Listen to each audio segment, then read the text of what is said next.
Fréquentant les forêts de montagne riches en bambous, du Népal à l'ouest de la Chine, en passant par l'extrême nord de la Birmanie, le petit panda et le panda géant ont longtemps été classés dans une famille à part. Portrait du petit panda. Ici, on est devant les petits pandas roux. Donc, je suis leur soigneuse. Donc, je m'appelle Emily. Je travaille ici depuis 9 mois. Donc, ça fait 9 mois que j'ai la chance de m'occuper d'eux. Alors, tout en haut sur la cabane, vous avez Lotus, un mâle qui a 4 ans. Et en dessous de lui, vous avez sa femelle qui s'appelle Litchi et qui a 5 ans. Alors la caractéristique principale des petits pandas, c'est qu'ils ont été découverts très tard, seulement dans les années 1930.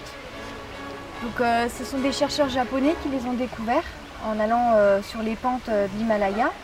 Donc là où ils vivent essentiellement, c'est sur les pentes sud-est de l'Himalaya, à entre 1500 et 4000 mètres d'altitude. Donc c'est pour ça qu'ils ont un pelage très bien fourni. Il faut savoir qu'ils ont juste les coussinets des pattes et le museau qui n'est pas recouvert de poils. Donc ça a créé un bon inconvénient pour lui puisque dès que les chasseurs et les braconniers l'ont découvert, forcément ils l'ont pris pour cible puisqu'ils ne perdaient quasiment rien de la fourrure. Donc 95% de la fourrure peut être récupérée. Ça a fait sa perte puisqu'il faut savoir qu'actuellement on ne dénombre que 1000 voire grand maximum 2000 pandas dans la nature. Donc en l'espace d'un demi-siècle. L'inconvénient également, c'est la déforestation, puisque contrairement à ce qu'on pourrait croire, un panda roux n'est pas herbivore mais carnivore. Donc beaucoup de gens se trompent. Donc ça mange essentiellement de la viande, c'est-à-dire des petits rongeurs.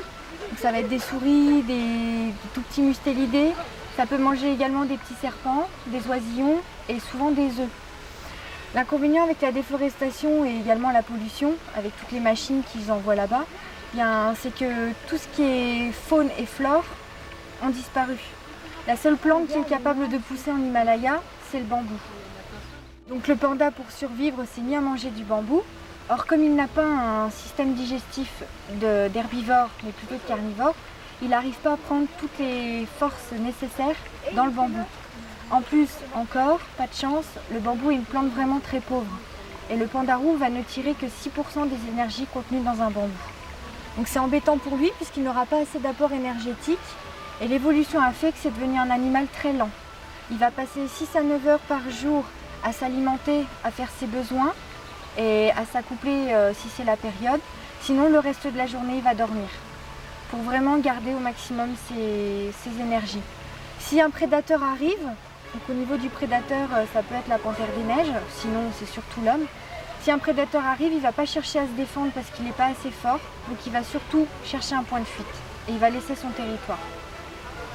Une autre caractéristique, c'est que les pandas roux sont solitaires, donc les mâles et les femelles ne vivent pas ensemble. Ils ne se rencontrent que pour l'accouplement, donc ils vivent en général sur un territoire assez vaste, qui peut faire plusieurs mètres carrés, voire 1 kilomètre de séparation. Ils vont se retrouver pour l'accouplement. Et après l'accouplement, le mâle retourne de son côté et la femelle commence à préparer son nid. Donc la gestation dure environ 5 mois. Parfois ça peut durer plus longtemps pour la première grossesse. La femelle va faire un nid dans un terrier, soit à même le sol ou dans un arbre. Elle va essayer de se cacher au maximum des prédateurs occasionnels. Quand les petits vont naître, elle peut en avoir 3, 2 ou 1. 3 c'est assez exceptionnel. En général, les 3 ne survivent pas. Il y a toujours un plus faible qui n'arrive pas à survivre. Donc c'est quand même bénéfique pour les 2 autres.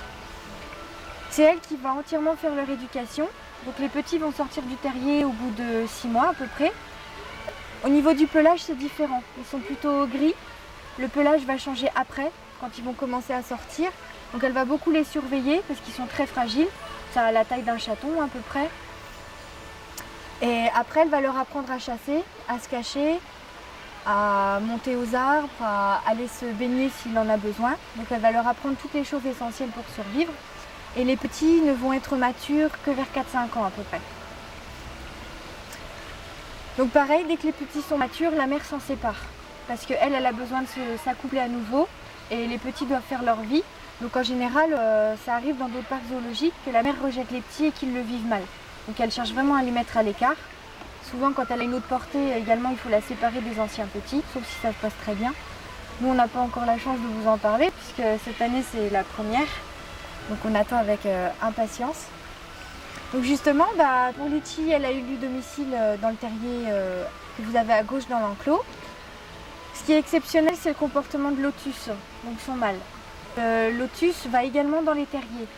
Donc c'est exceptionnel qu'on ait un papa qui s'intéresse aux petits. Donc il prend grand soin de préparer le terrier du milieu au cas où.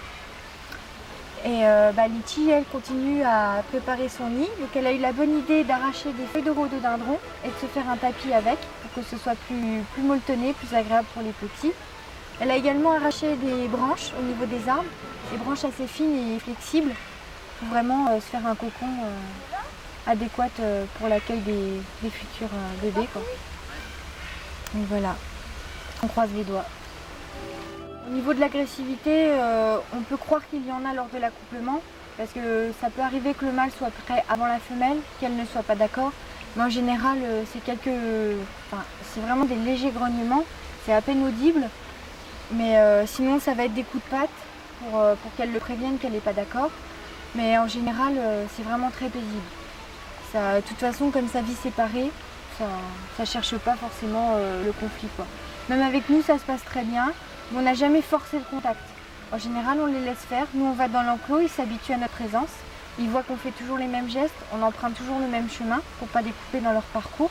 C'est important puisque le stress chez eux peut être très néfaste. Ça peut vraiment entraîner à une perte d'appétit, une perte de vitalité et vraiment une grosse faiblesse de l'animal.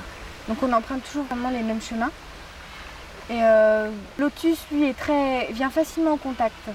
Il est sur la cabane, il mange, il va être tranquille. Donc on peut être à côté, ça ne le dérange pas.